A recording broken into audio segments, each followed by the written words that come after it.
Olá pessoal, bom dia novamente. Nós tivemos um pequeno problema de conexão, mas já voltamos e daqui a alguns minutos nós vamos começar a nossa conversa com a Marina. Ela é analista de inteligência de mercado de pecuária da FC Stone. Nós vamos conversar um pouco sobre o mercado pecuário, como que está o comportamento dele agora nesse momento de pandemia. Vamos falar um pouco sobre a relação entre China e Estados Unidos, se isso pode interferir de alguma forma na pecuária brasileira, se isso pode contribuir, como fica a pecuária nos próximos meses, em 2021, nós vamos falar tudo isso. E lembrando também que se vocês tiverem alguma dúvida e querem perguntar para ela, fiquem à vontade, nós vamos também abrir esse espaço para vocês conversarem com ela e tirarem as dúvidas de vocês em relação ao mercado pecuário. Ela que é analista de inteligência de mercado da FC Stone, a Marina Malzoni. Nós vamos esperar só alguns momentos até ela entrar também para nós começarmos a nossa conversa, ok? Bom dia para todos que já entraram, o pessoal do Mercado Brasilis, o Henrique, a Gabriela. Muito obrigada a todos pela participação de vocês. Daqui a alguns minutos nós já iremos começar. Nós sabemos que essa pandemia tem afetado bastante o mundo inteiro, mas o agronegócio sempre encontra oportunidades em dificuldades e dessa vez não é diferente. E o agro brasileiro é muito importante, não somente aqui para nós, mas para o mundo inteiro. Nós somos grandes produtores, grandes exportadores e mais uma vez nós estamos nos destacando neste momento difícil. Como sempre, nós estamos alimentando o mundo, né? Vamos esperar mais alguns momentos até a Marina participar aqui conosco. Lembrando novamente que se vocês tiverem alguma dúvida, mandem aqui nas perguntas, nós vamos perguntar para ela, vamos conversar aqui, ok? Oi, bom dia, Marina. Bom dia, Francine, tudo bem? Tudo certo e contigo? Tudo certo também, ainda bem. Legal. Então, Marina, conforme eu estava falando um pouco para o pessoal, né? Nós vamos falar sobre o mercado pecuário, como é que ele está se comportando agora nesse momento, o que a gente pode esperar. Então, a primeira pergunta que eu tenho para você a pandemia mudou a pecuária brasileira em questão de custos, na produção? O que você tem visto? Então, dentre as commodities acompanhadas pela FC Stone, né, a pecuária, em termos de carne bovina, ela foi uma das menos prejudicadas pela pandemia. A gente teve lá em meados de março, né, com a entrada da quarentena, políticas de isolamento social, fechamento de restaurantes, uma queda muito forte no consumo doméstico de carne bovina. Mas os frigoríficos reagiram de uma maneira muito rápida, né? Eles consideram férias coletivas, fecharam, suspenderam os abates em algumas plantas, inclusive encurtaram as escalas de abate para gerar em torno de 2 a 3 dias, né? Fazendo compras mais compassadas para acompanhar melhor o ritmo da demanda. Então, a produção, ela realmente caiu, né? A gente teve uma queda no volume de abates. Se a gente comparar abril com março, a queda foi em torno de 13%. Essa queda, ela veio pela queda na demanda, né? Uma reação dos frigoríficos, mas também pela pecuária estar num ciclo de alta, né? A gente tem menos animais disponíveis para o abate no mercado.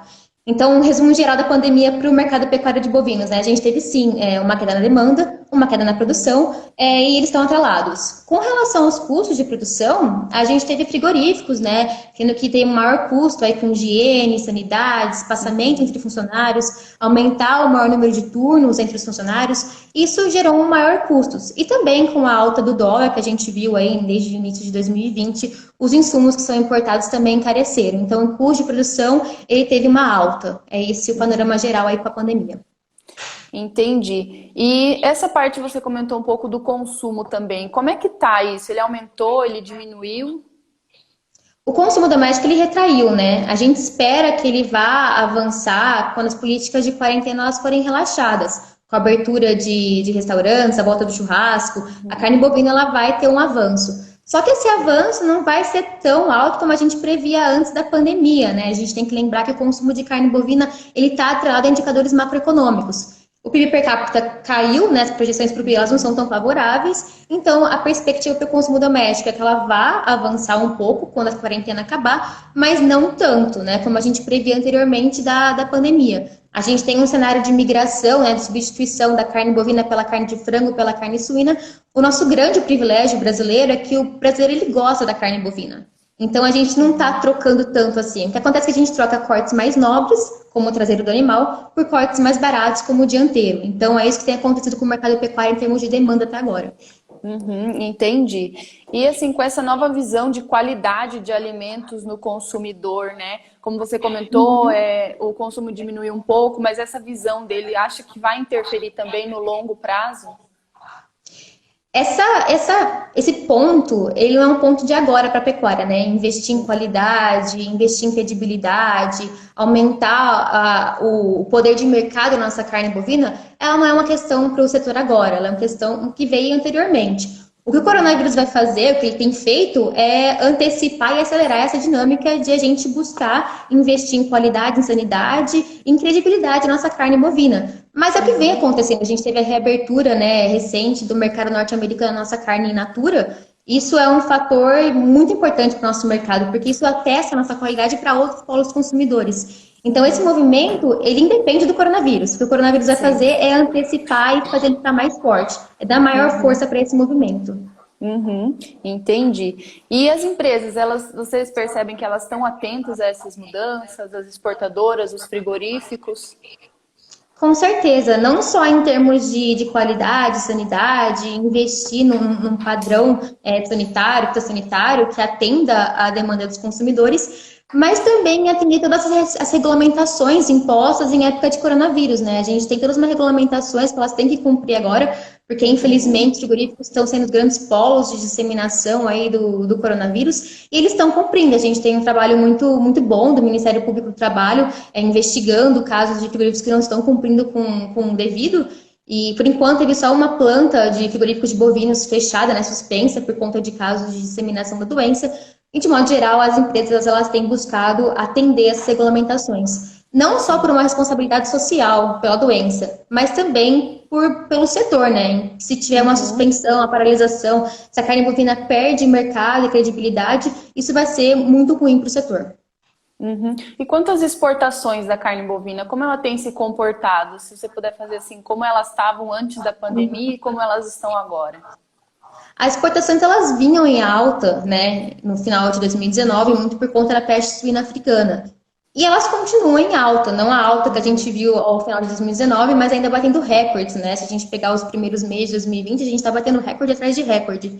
Por quê? A gente tem a China voltando às compras, ainda muito penalizada com a PSA, né, a peste suína africana que dizimou o rebanho suíno chinês. E a gente tem uma situação muito favorável às nossas exportações no momento atual por causa do coronavírus. A gente tem os Estados Unidos, o principal, né, líder mundial de produção de carne bovina, com a produção penalizada, né, o volume de abate dos Estados Unidos caiu cerca de 50% em relação a 2019, o que abre o mercado para o Brasil, né, ele vai focar mais no mercado doméstico agora, então abre o mercado para nossas exportações. A gente teve a Índia com dificuldade de produzir e exportar carne de búfalo, o que abriu o mercado do Sudoeste Asiático, do Brasil, da Indonésia. A gente teve também impasse, né, entre a Austrália e China, né? A China suspendendo compras de carne bovina de alguns frigoríficos australianos, alegando ser pela segurança alimentar chinesa, mas também pode ter um viés aí desse embate por conta da pandemia, das origens do coronavírus. Tudo isso favorece nossas exportações. E também a questão cambial, né? A gente tem o dólar aí, a real sendo a moeda que mais valorizou desde o início de 2020, o que faz com que a nossa competitividade no mercado externo cresça. Então, as exportações, a tendência é elas manterem esse ritmo altista. Você falou muito sobre China e Estados Unidos, agora novamente eles estão tendo uns atritos, uns embates. Isso pode favorecer de alguma forma a nossa pecuária? Com certeza, né? Qualquer embate entre China e Estados Unidos que tem alguma suspensão de compras por parte da China, ela favorece o Brasil. A China teve aí os boatos, né? A China está incentivando as estatais a comprarem menos carne suína norte-americana. O setor que mais se beneficiaria, caso isso se efetivasse, é a suinocultura brasileira realmente, porque os Estados Unidos é o principal fornecedor de carne suína para a China. O Brasil ganhou o mercado na China recentemente por conta da PSA, mas ele ainda não é o principal fornecedor para a China. Se os Estados Unidos cai nessa relação, o Brasil tem um potencial de expansão muito grande. Para frango e bovino, a gente também seria beneficiado, né? Mas a gente concorre mais com outros mercados. Mas também seria uma questão que abriria mercado para o Brasil, com certeza, na China, né? Então, isso é um ponto favorável para a pecuária brasileira. Você falou, né, um ponto favorável. Até te perguntar, quais são os maiores desafios e as maiores oportunidades que a nossa pecuária está encontrando agora nesse momento de pandemia? Em termos de desafios, o primeiro grande deles é o consumo doméstico, né? O consumo doméstico está retraído, os frigoríficos que não exportam estão sofrendo bastante para manter na atividade, mas também a gente teve questões logísticas. Foram questões pontuais, como o atraso no retorno de alguns contêineres refrigerados, né, vindo da Ásia, da Europa. Foi uma questão muito pontual e acho que agora não tem mais chances muito altas de acontecer de novo, porque está mais normalizada a situação portuária do exterior, né? Mas pode ser que venha acontecer, a gente não sabe qual vai ser a evolução da doença, e isso também teria algum abalo para a cadeia. E por fim, é o que aconteceu nos Estados Unidos, né? A transmissão da doença entre funcionários. Isso seria uma calamidade para o Brasil. Mas a gente tem que ponderar que a realidade norte-americana não é a mesma que a nossa, né? Lá são poucas empresas que abatem bovinos que dominam o market share. Aqui a gente tem frigoríficos muito capilarizados no Brasil. Então a gente tem diversas unidades com menor capacidade de abate. A gente teve um frigorífico suspenso, né, em Rondônia. Isso tem um impacto regional. Para a região, isso gera impacto. Para o pecuarista da região, isso é muito, muito ruim. Mas para gerar um impacto nacional, tem que ser vários frigoríficos suspendendo os abates em massa. E é isso que tem que estar na mente do pecuarista, do setor, né? Que isso pode ser mais difícil para a realidade brasileira. É de atenção? É de atenção. Só que a gente tomando atitudes precipitadas, né, e preventivas, o setor está trabalhando para que isso não aconteça. E também a nossa realidade é diferente da norte-americana.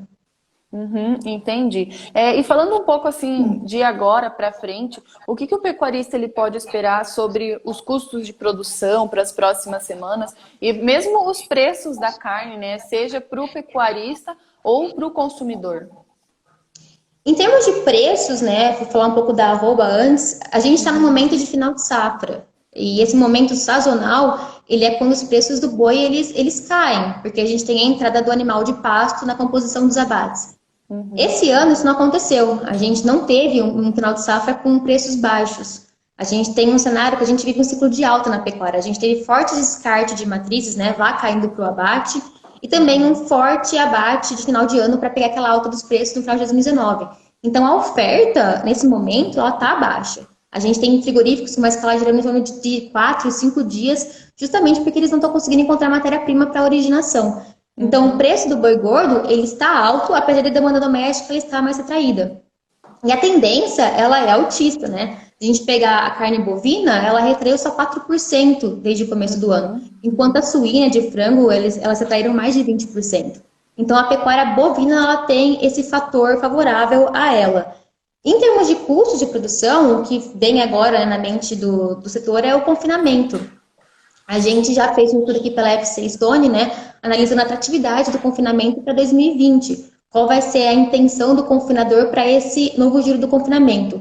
E a gente está em alta nos custos do confinamento, né? A gente tem reposição em alta, o bezerro atingindo máximas históricas, os preços do milho também atingindo máximas históricas. Tudo bem que, né, que vai entrar a safrinha agora aqui em diante, pode ser que tenha uma queda nos preços e aumente a atratividade do confinamento.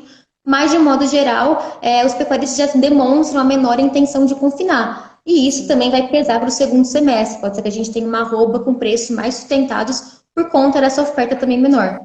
Entendi. Marina, a gente teve uma pergunta aqui da Eliana Pante. Ela perguntou assim: os frigoríficos e as agroindústrias de aves e suínos estão com protocolos ainda mais rígidos. Santa Catarina está publicando uma regulamentação que vai dar segurança jurídica para as empresas. Isso pode acontecer com a pecuária também, com os frigoríficos de bovinos? Em bovinos, eu comentei anteriormente justamente, né? O caso de suínos e de aves, ele é uma outra realidade, porque a gente tem um abate diário muito alto. A indústria de aves brasileira, ela se assemelha com a norte-americana. Então, ela tem um maior risco. Para bovinos, o risco é muito menor. Essas frigoríficos cumprirem com a regulamentação e realmente cumprirem com o espaçamento, com o aumento da jornada de turnos entre funcionários, isso não é para acontecer. Então, para bovinos, o risco é muito menor. Entendi. Antes você comentou também assim que a gente abriu novamente, né, o mercado para os norte-americanos. Nós vimos no início de maio, abril, eles fecharam vários frigoríficos, né, de abate de bovinos. Isso auxiliou de alguma forma, ajudou a pecuária brasileira? Nós exportamos mais para eles? Estamos exportando mais? Sim, pelo que tem divulgado de dados aí de frigoríficos, eles indicam uma maior exportação aí nesse acumulado de 2020 para os Estados Unidos. É uma questão pontual, tá? Assim que esse coronavírus estabilizar e os frigoríficos conseguirem tomar as atividades e sustentar a demanda doméstica, isso talvez volte à normalidade. Mas por enquanto, sim, a gente tem conseguido não só aumentar as exportações para os norte-americanos, mas também pegar o market share que eles perderam por conta da doença. E assim, o que o pecuarista ele pode esperar após pandemia, né? Para os próximos meses, para 2021, como é que tá isso? Está muito incerto ainda? É uma pergunta que vale ouro, né? Quem souber responder. A gente está num momento de muita volatilidade, de incertezas. O que eu falei hoje para você pode ser que amanhã mude. Se tiver disseminação em massa da doença entre funcionários de frigoríficos, eles paralisem os abates. Pode acontecer, é pouco provável, mas pode ser que aconteça. Então, é difícil traçar perspectivas de longo prazo para a pecuária. O que a gente tem esperado é uma cotação da arroba sustentada, né? Não só por conta da matéria-prima, ela está escassa, né? A oferta de animais terminados ela está mais baixa, mas também porque a gente espera a recuperação gradual da demanda doméstica quando a quarentena acabar. E aí a gente vai ter confinamento em baixa no segundo semestre, a quarentena podendo estar aí se encerrando, né? O consumo doméstico avançando, matéria-prima escassa e a China muito forte, porque quando sazonalmente a China aumenta, né, as importações de carne bovina, isso é um pacote perfeito para a arroba futura ter ajustes positivos. Então é esse cenário que a gente está traçando agora. Pode ser que mude, pode ser que não siga, né? É muito difícil prever algo agora nesse momento de volatilidade. E até então, como você comentou, né, o mercado está muito volátil, então também não dá para ver quando vai normalizar esse consumo interno da carne bovina. Exato. Isso a gente tem uma correlação muito forte entre indicadores macroeconômicos, como PIB, PIB per capita, rendimento das famílias, com o consumo de carne bovina. A gente, como eu falei anteriormente, a gente espera que esse consumo ele cresça com o fim da quarentena, que volte churrascos. Só que os cortes traseiros, aqueles carnes mais nobres que vão muito para restaurantes, a gente não espera uma reação muito favorável dos preços dele, mesmo após a quarentena, porque o consumidor está descapitalizado. Então, essa demanda ela vai depender da economia. Quando a economia melhorar, a gente espera sim que o consumo doméstico ele também acompanhe esse movimento de melhora. Entendi. E assim, agora fazendo um panorama geral, como que está se comportando nesse momento o mercado interno e externo? De carne bovina, você diz? Isso. De carne bovina, é isso. O mercado interno ele segue penalizado, né? A gente tem o consumo doméstico muito aquém do que a gente estava projetando antes da pandemia. Frigoríficos que não exportam estão sofrendo para escoar a produção. Mas aqueles que atendem o mercado externo, o cenário é outro. A gente tem uma arroba girando em torno de R$200 aí em São Paulo. A gente teve negócios de boi China 210. Então, aqueles frigoríficos que conseguem exportar, né, para a China, eles estão, não só para a China, mas para diversos países, eles estão numa situação muito favorável. Eles conseguem fazer ajustes positivos de preços e pagar mais pela arroba. Então, o mercado interno, ele está penalizado, mas sustentado pela baixa oferta de animais no mercado e pelas exportações em alta. No mercado internacional, a carne brasileira segue em destaque, né? A gente é um dos poucos países no mundo que tem potencial de expansão da produção. Isso é muito válido e a gente tem uma carne de credibilidade e de confiança. Então, a gente tem um potencial aí de expandir muito mais o nosso market share no mercado externo. Legal, Marina. Somente um recado aqui, pessoal. Lembrando vocês que se vocês tiverem alguma pergunta para fazer para a Marina, podem perguntar aqui que a gente vai fazer para ela, para ir tirando todas as dúvidas nesse momento do mercado pecuário durante a pandemia, né? Marina, tem mais alguma informação, talvez, que você queira passar? Alguma novidade? Agora, nesse momento do inverno, nós sabemos que, por exemplo, o Rio Grande do Sul teve uma quebra na produção. Isso pode afetar de alguma forma? Produção do que você disse? Desculpa.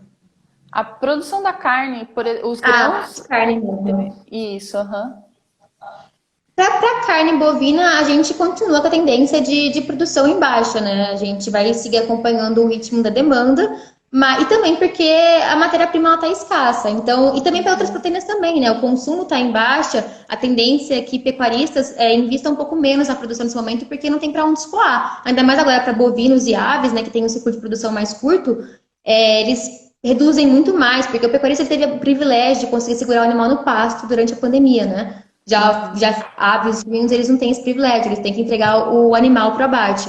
Então, a tendência ela é de uma revisão para baixo, realmente, na produção, de uma forma geral, para bovinos, para suínos e para aves, que vai avançar à medida que ou exportações mitigarem os danos do consumo doméstico, ou quando o consumo doméstico realmente voltar a um nível satisfatório.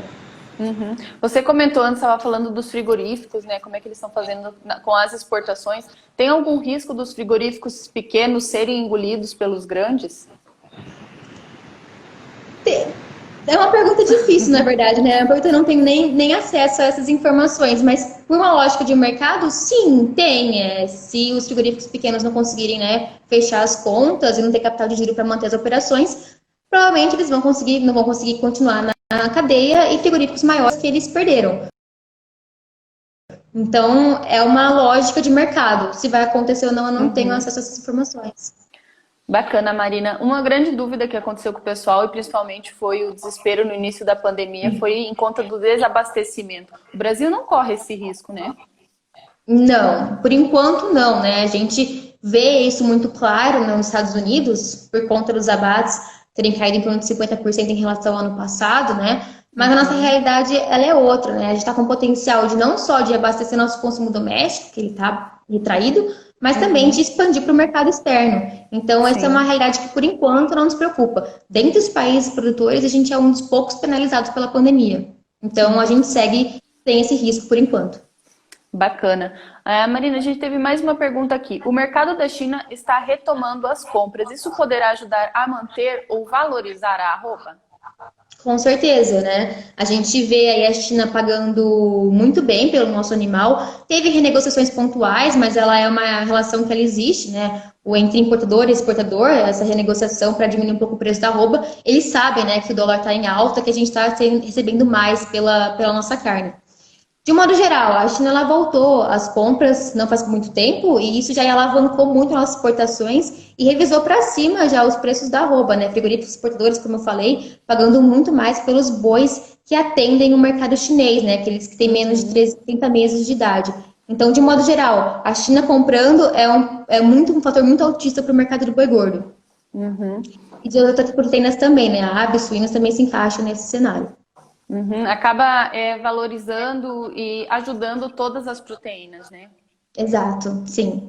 E a gente tem a China, né, penalizada com PSA, peste suína africana, focos de gripe aviária. Por mais que a China tenha um governo que busque segurança alimentar, eles não estão conseguindo fazer isso ainda. Então a tendência é que eles dependam ainda do mercado externo para conseguir abastecer a população. Isso não vai mudar tão cedo. E agora, com outros países produtores, né, que fornecem carnes para a China penalizados, a gente cresce como principal fornecedor aí para o gigante asiático. Como você comentou, a gente está crescendo. Mesmo nesse momento de pandemia, a gente está diversificando os mercados. Muitas vezes nós tínhamos aquele problema de vender muito para um mercado só. Nós estamos conseguindo agora diversificar?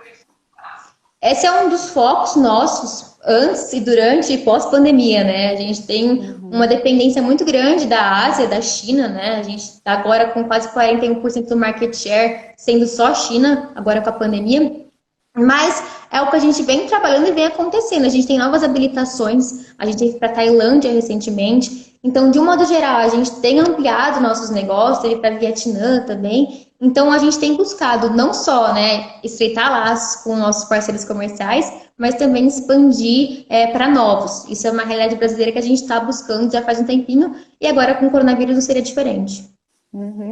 Bacana, Marina. Lembrando mais uma vez, pessoal, se alguém tiver alguma pergunta para ela, tem algumas pessoas fazendo perguntas, mas fiquem todos à vontade. Marina, você tem alguma novidade quanto ao mercado, algo atual que está acontecendo que você pode compartilhar conosco? Sobre o mercado que a gente tem acompanhado, principalmente, né, é os dispositivos no preço da arroba mesmo nesse período de final de safra, né? E as tendências positivas, né, com a queda do confinamento, é algo que tem que ser continuamente acompanhado, né? Porque pode ser que mude a atratividade quando entrar o milho safrinha no mercado e o preço do milho dê uma caída. Mas, por enquanto, o cenário está perfeito para a arroba ter ajustes positivos para o segundo semestre. É o que a gente tem esperado. Isso pode mudar, mas, por enquanto, a gente permanece, né, na FC Stone com uma análise positiva com relação ao mercado pecuário daqui para frente. Uhum. E o mercado, ele já observou mudanças no consumo, como você comentou antes, os cortes mais nobres não estão mais sendo consumidos, mas outros cortes, como que está sendo isso? A gente teve uma queda muito forte, né, muito brusca no preço da carne suína e na carne de frango, né? A carne suína desvalorizou muito mais que a carne de frango, por em torno de 30% a carne suína e na carne de frango em torno de 25%. A carne bovina desvalorizou pouco pelo cenário que eu te comentei, né? A gente tem a matéria-prima escassa, então desvalorizou em torno de 4%. A gente tem um consumidor descapitalizado, o que favoreceu muito a procura por ovos, por carne de frango, que teve uma desvalorização muito forte, até carne suína ganhou um pouco de mercado.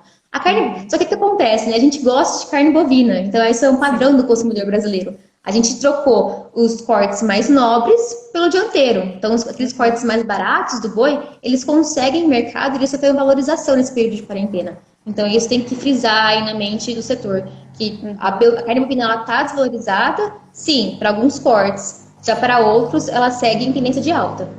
Uhum. E a gente sabe como que o dólar interfere muito também nessa parte de mercado. A gente estava com um dólar muito alto, agora ele vem despencando.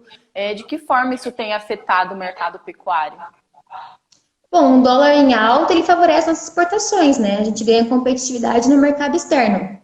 O principal fator que entra aí é realmente o nosso benefício aí, o maior ímpeto de venda para o mercado externo e ganhar mercado no mercado externo por estar mais competitivo. Então, o dólar em alta ele favorece nossas importações, mas também ele prejudica em termos de custo de produção. A gente tem insumos que são importados mais caros, né? A gente teve a alta dos grãos, então isso acaba prejudicando um pouco na relação em relação à alimentação dos animais. Mas, de modo geral, né, o dólar em alta estimula os embarques, que é o que tem sustentado o preço da arroba por enquanto.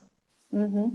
Bacana, Marina. Eu acho que era basicamente isso que a gente tinha para conversar. Sempre tem muito assunto sobre o mercado, né? O mercado é algo muito amplo, que o pessoal gosta muito de saber sobre o que vai acontecer, os preços. Mas eu acho que a gente conseguiu aqui explanar muito bem e tirar muitas dúvidas que as pessoas têm sobre mercado interno, externo, exportação. Tem mais alguma informação, talvez, que você queira repassar para nós ou frisar algo importante, algo sobre as próximas semanas e como vai ser o comportamento? Eu acredito que seja mais isso mesmo que eu comentei anteriormente, né? A gente espera que para as próximas semanas o mercado pecuário siga acomodado, né? A gente não espera que tenham baixas efetivas. Isso para o mercado do boi gordo que eu acompanho mais. Então, essa é a perspectiva que a gente tem, que nós da FC Stone estamos prevendo aí para as próximas semanas. E eu acredito que seja isso mesmo. Queria agradecer a oportunidade e o tempo disponível para conseguir falar um pouquinho com vocês. Foi um prazer.